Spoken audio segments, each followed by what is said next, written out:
Greetings to all of you gathered in Manila for this International Year of Family Farming Conference. As the first year draws to a close of this celebratory year, I think we can be happy with the publicity that we've received as family farmers, and I think that we've increased the awareness of people regarding the vital need for family farmers for feeding themselves now and feeding a growing population into the future. You know, family farming really began quite a long time ago. First farming we can trace back to 25 to 30,000 years ago. And these first farmers were almost certainly women who were tending the clan dwellings and the children while the men were out hunting. These women domesticated the pig and the dog and the sheep, and they planted some seeds and experiments to grow near their dwellings. Over time, these women farmers advanced their farms, men joined them, and farming really produced civilization. And of course that civilization has grown into our modern society, but it all rests on the base of having enough food to feed people and family farmers producing it. Other grand schemes for farming have failed and family farming has survived. In the early days in Imperial Rome we had the latifundia, very large estates worked by slaves.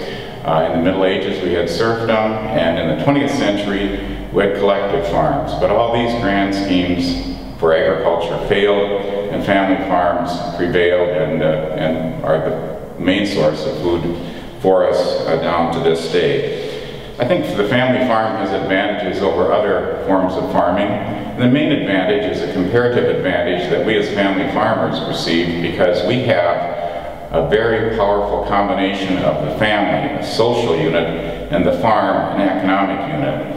And the farm and the family combined make farming both a way of life and a way to make a living. And that's a powerful force for keeping a family together. In our time, when so much of the food chain is dominated by giant corporations in shipping and processing and in retailing, it's the family farm that continues to supply the vast majority of productive resources and food to feed this population, and I believe that it will continue. That's not to say that we don't have challenges. We should be proud of our work as family farmers, but there are some issues that we must deal with too.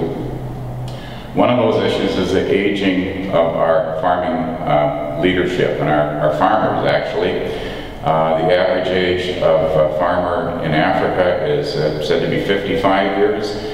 In the United States it's 58 years, and I think one has to be struck by the fact that both in a developed country and a developing country, our farming population is aging. I think it's a global issue that we hear everywhere, and I think it's something that needs to be addressed on a global level. It will be different in many different cultures, in many different countries as to how we deal with it, but I think it's an issue we need to challenge. After all, the farm gives us some really wonderful things in our society in addition to food, and that is children who learn responsibility as they work on the farm, children who learn initiative to deal with the many little problems that can come up from time to time on any farm.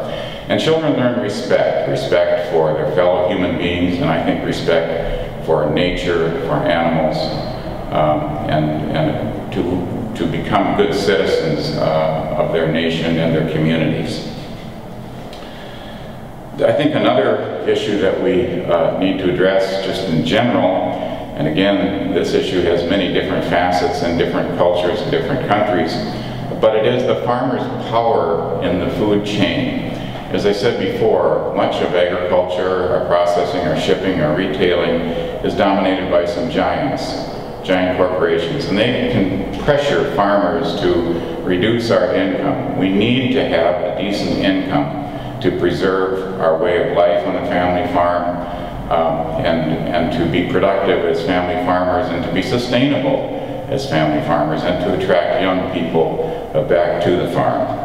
So I wish you well in your deliberations as we draw to a close in this first year of the International Year of Family Farming. And I hope that we can advance the agenda of family farmers in the post-2015 development agenda as we move forward on that vital work that is being done by the UN. So thank you for the opportunity to speak to you. Again, I wish I could be with you. Best regards, best wishes, thank you for your time.